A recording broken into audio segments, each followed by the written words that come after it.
Hello, welcome back to Medicare Mapped with the lovely John Kirksick, and I am Jessica Carolus. Today, we are talking about the basics of Medicare, right?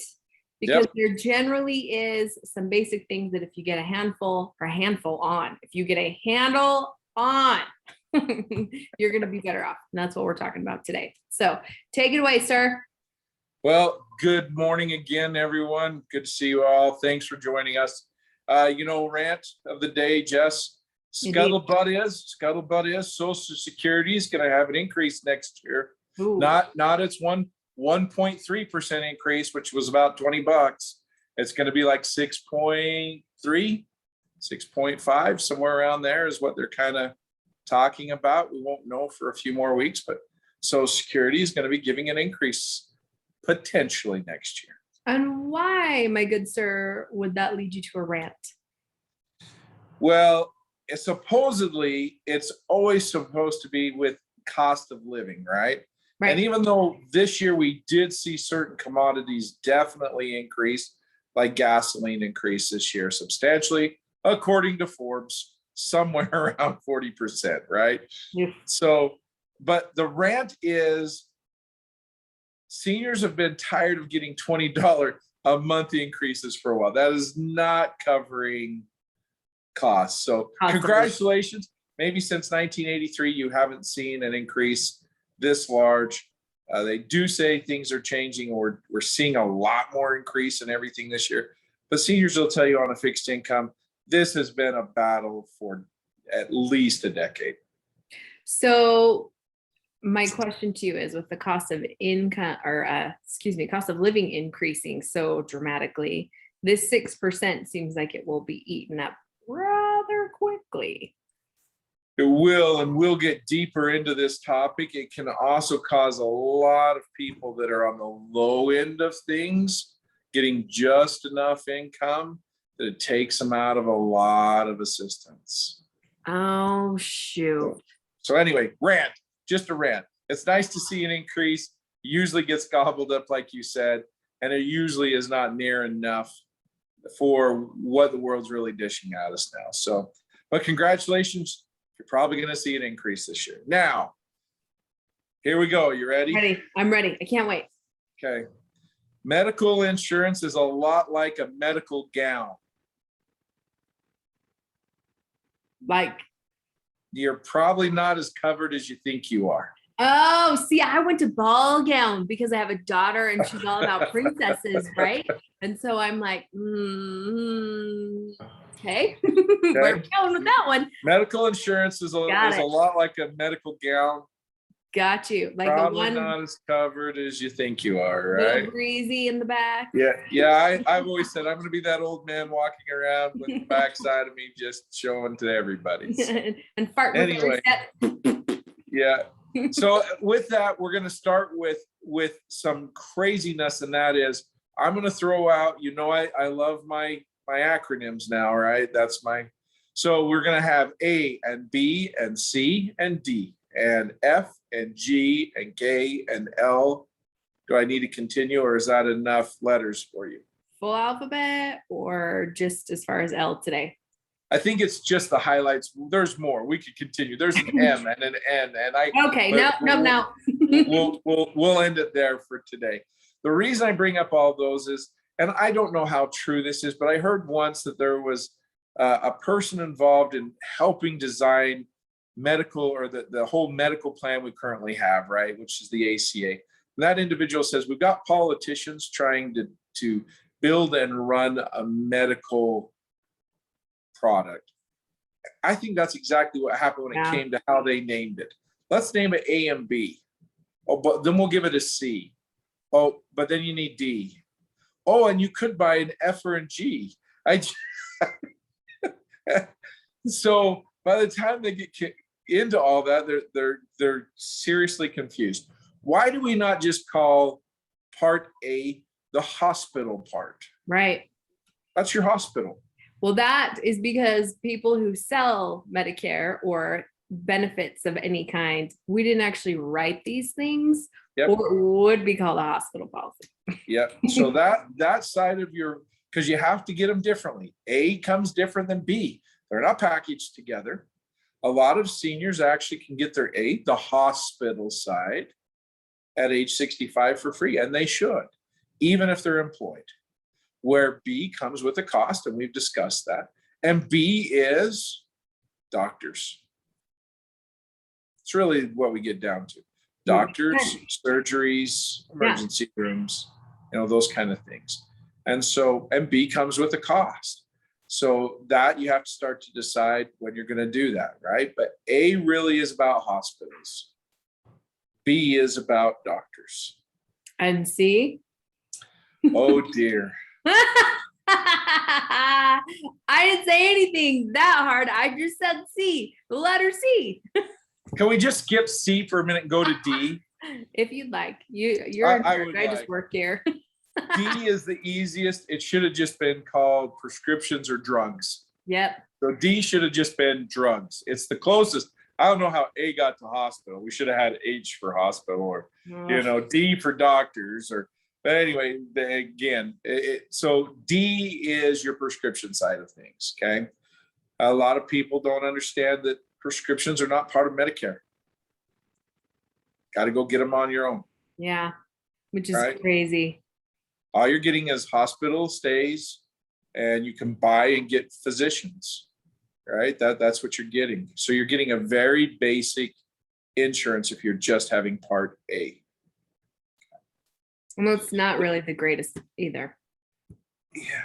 You know what? That's not the best move. Yeah, I mean, it really, like I said, it's going to cover you for two major things: going to the hospital, and if you need hospice. So, but it doesn't do anything for surgeries or labs or any wellness. It's really just designed around the very, very basic of what you would have to have. So Part B is more your utilization stuff, the things you're going to be active in your daily life. If you are using Part A, something's gone sideways. Correct. Usually. Yep. That's absolutely right. And again, that's, they like to offer A for free. I can see why. Yeah. Because the utilization. Oh, I used one of those words again, utilization, right? Utilization. The use of that just does not happen. How often I have so many people that say, I don't go see a doctor, let alone go to a hospital. Sure. So yeah, using your hospital plan is, but when it comes, grateful to have it. Sure. And notice I didn't say if it comes. When it comes, you will be grateful that you have a hospital plan in place. But B is more user friendly on a regular basis, right? That's going to help keep you healthier longer. So D, prescriptions, there's cost to that. And wow, we'll go down that road another day, because there's things like donut holes and yeah. So again, try not to make it too boring and not too weighty at the same time. We're just going to keep it simple for today and talk about A, B, and as you ask, C. C now. Okay. Okay. The reason we bring C up last, it typically is that it really is like a subcontractor. Okay. People get confused with this one. Mm-hmm. Medicare has gone out and they've worked with insurance companies to just take the reins and be your insurance company. So hypothetically, I have to have a knee replacement. If I have traditional Medicare, A and B, I have to call Medicare to get my pre-approval. If I've subcontracted, I don't call Medicare. I call one of those insurance companies. Okay. Okay. You got lost eyes, Jess. Mm-hmm. Why? Mm-hmm. Why lost eyes? Are those what they're referring to when they say Med Advantage? Is that what the Part C is? Okay. That's correct. Okay. Got it. But Med Advantage is even like, why is it an advantage? Well, because brokers who sell this stuff, we didn't actually get consulted. Nobody asked the people actually doing the administering this stuff. So instead of Medicare just doing everything, they're giving the funds that have been collected for each individual on Medicare A and B. You have to have both. You can't have just one. You have to have both. And you have to be paying for both, and you have to continue to pay for both. So they're giving that money that is collected, which isn't, unfortunately, the seniors like, but I've paid into it for years. Yeah, we know. And that was for those above you. And now it's your turn. And I get all of that. But there's more funds than just that collected for each individual. To date, they're paying $148. We were having this conversation. Boy, I'm going off the bumpy road and down a slide here for a minute, Jess. Okay. You and I were discussing this just recently of the cost of insurance, right? I don't know how many people actually understand. So let's say that your employer is covering 100% of your costs, or they're covering just you, and not your family, right? Mm-hmm. Normal. What from you, and we're really just spitting a number out, but if I were to ask you, what is a typical insurance plan on a private like in the private sector for a family of four? Any idea how? And I know there's a lot of variables, right? I understand I'm asking a large question in a very small space. Yeah. But depending on the risk of the group, I would put you between $1,200 and $1,800 probably a month. Yep. Yeah, and I typically will say somewhere between 16 and 2,000 is a fairly decent number that I would see, right? Yeah, Again, it's definitely possible. Group factors, age, risk, size. Yep. So many different benefits things are going to make a big difference. I mean, are you bare bones plans? What's that? Yep. Yeah. So that's for a family. What would I be looking at for an individual then? Just one individual in that same group. Any idea what that would be? It would depend on age in this case, again, and health of the group. And if it's age banded or if it's, just a cafeteria rate, then you're at probably $500 a month. Yep. 500, maybe 800, right? Again, it's easy. Lowest maybe 3 or 4, but depending on the age, the older we get, the older the group gets, the more risk there is. A lot of moving parts. All right. That goes back to my my thing of the older we get, it's not an if we go to the hospital, it's a when, right? That's why they take those things into account. So here is somebody that's retiring. They probably have had some kind of group insurance for the majority of people, the majority of their life. They've been used to either getting it for free or paying a small percentage or paying a percentage for their family. So in their mind, when that $148 comes, they're thinking, well, that's what I'm used to paying. But it's still that same thing. Insurance for a senior is not going to be $148. It's that overall cost is going to be quite a bit more. Yeah. And it is probably safe to say it's still at that $800 to $900 range. I would guess higher. And it very well could be. The feds don't give us those numbers. They only give those insurance companies those numbers. But again, there's money being collected and money being spent. So they're giving that to an insurance company to manage clients. That is what C is. So C gets confusing because you're like, wait, I have Medicare. Why am I paying another insurance company more money? Why do I have to pay the $148? Why is this not free? This is all very complicated. So what is the advantage then to going with a Med Advantage plan versus traditional Medicare? Good question. Majority of those Advantage plans are called an MAPD. Acronyms. Oh, I love my acronyms, right? A Medicare Advantage prescription drug plan. Okay. So I now have prescription drugs embedded into my plan. So you're not buying Part D separately? Correct. Okay. That's one of the advantages. So when I hear Med Advantage then, and the way you're describing it, to me, that sounds more like a traditional plan where, let's say you're coming from an employer-sponsored plan. There's going to traditional Medicare is going to feel a little bit uncomfortable because it's not what you're used to. Whereas if you go to the Med Advantage, it's more similar to what you are used to. So there's a little bit less in terms of the growing pains and learning to navigate those changes. Correct. Fair statement?